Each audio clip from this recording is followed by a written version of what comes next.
Buying a survival bunker used to be just something for doomsdayers and survivalists. But this factory in Texas can't keep up with demand because of the pandemic. People want these like yesterday. They want them so bad, they'll pay up to get them right now. The most basic habitable bunkers start at $50,000, not including installation. But if you want to include a movie theater, pool, and rock climbing wall, you can spend as much as $4.5 million. So why do people spend this kind of cash on something they might never use? And why are bunkers so expensive? Meet Ron Hubbard, not the founder of Scientology. Just Ron, the founder of Atlas Survival Shelters. So how do you get prepared? Well, you get your food and water, but once you have all that, you're going to need a bunker, and that's when I come into play. He sells bunkers out of his 10-acre factory in Sulphur Springs, Texas. First and foremost, we want to make sure that the bunkers are airtight because, God forbid, any kind of airborne plague or smoke, chemical warfare, biological warfare, whatever. Ron says he builds about 24 bunkers a year that are the size of homes, as well as hundreds of smaller storm shelters. He says there's a real demand for an underground escape, pandemic and politics aside. Conservative or liberal, you just got to be concerned for the safety of your family in case this country ever ends up into any kind of revolution, civil war, or if we go into some kind of world war. The craze for bunkers is not exactly new. A new housing development near Denver, Colorado shows the nation's first model homes with built-in fallout shelters. The room is Thousands of Americans built their own nuclear fallout shelters at the height of the Cold War in the 1950s and 60s. They were made out of steel to protect against radiation.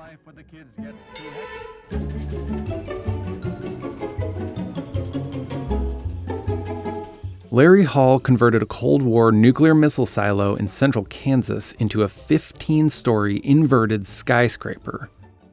The government decommissioned the silo, and Larry bought it for $300,000 in 2008. Whether it was Kim Jong-un before this, or Iran with the previous threats, or when Barack Obama was elected as president, or when Donald Trump was elected as president, I mean, people have a variety of fears. The Survival Condo Project has 12 apartments, some costing up to $4.5 million each. So far, he's sold all but 2 of the condos. We have residential level 5, 6, 7, 8, 9, 10, and 11. Then there's a library and classroom, a theater and lounge, exercise and spa. We also have a sauna, complete with different color mood lighting. After all, if you're going to spend a serious amount of time trying to survive underground, and if you can afford it, you may as well thrive. In recent years, personalized disaster prep has grown into a multi-million-dollar business. At least 13.2 million Americans say they have plans and provisions in place to survive a month or more without power, running water, or transportation. Prepping can simply mean storing a number of items to help cope during a blackout, or having a storm shelter to survive tornadoes and hurricane-force winds. Since the start of 2021, storm shelter sales are up 30%. That's on top of a 35% increase the previous year. Possibly part of what has driven that increase in sales is that 2020 was such a traumatic year for all of us. So putting a storm shelter in place for their family was something they could control. They could actually impact and have some control over the safety of their family. But bunkers are in a different league. Ron sells bunkers with a variety of add-ons like escape tunnels and hidden doors. So this typically will have a secret passage leading to a secret hatch going down to a secret room. This isn't our grandfather's bomb shelter. They have all the bells and whistles that you would have in a house. I mean, if you can have it in a house, you can have it in the bunker. This model costs about $500,000 and fits 3 private bedrooms, 2 bathrooms, a kitchen, dining room, living room, and a game room. Ron says he has over a year's worth of back orders, even though prices for the materials to build the bunkers have gone up between 15 and 20% since last November. The cost of wood has tripled, the cost of steel's tripled, the cost of gas has doubled. Everything's gone through the roof.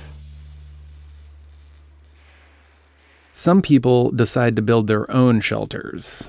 A About 60 miles outside of Dallas, a doctor in his 40s built his own 1,200 square foot bunker. He asked to remain anonymous about his labor of love. I look at this as kind of like life insurance and disability insurance. It's something that you have if you can afford it.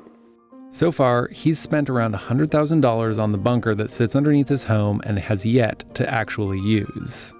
I don't advertise it. I don't mind when I have family or friends over. I'll give them a tour or show it, but publicly I don't want everyone to know about it. But what makes a bunker so costly? The pretty things like the stainless steel appliances and the nicer furniture and the higher ceilings are all really relatively low cost. The things that are the cost drivers are the life support systems. Those are tremendously expensive. Bunkers are made of steel and concrete. It took the doctor about a year and $22,000 worth of materials to plan and engineer his bunker. He paid an excavation company $12,200 to dig a hole 80 feet long and 50 feet wide and about 16 feet below ground. Then he built the bunker quickly because he was afraid rain would ruin the excavation work. He poured a concrete foundation, walls, and filled in the dirt around and over it. He paid more than $20,000 for concrete, $12,000 for styrofoam, and $2,000 for this single door.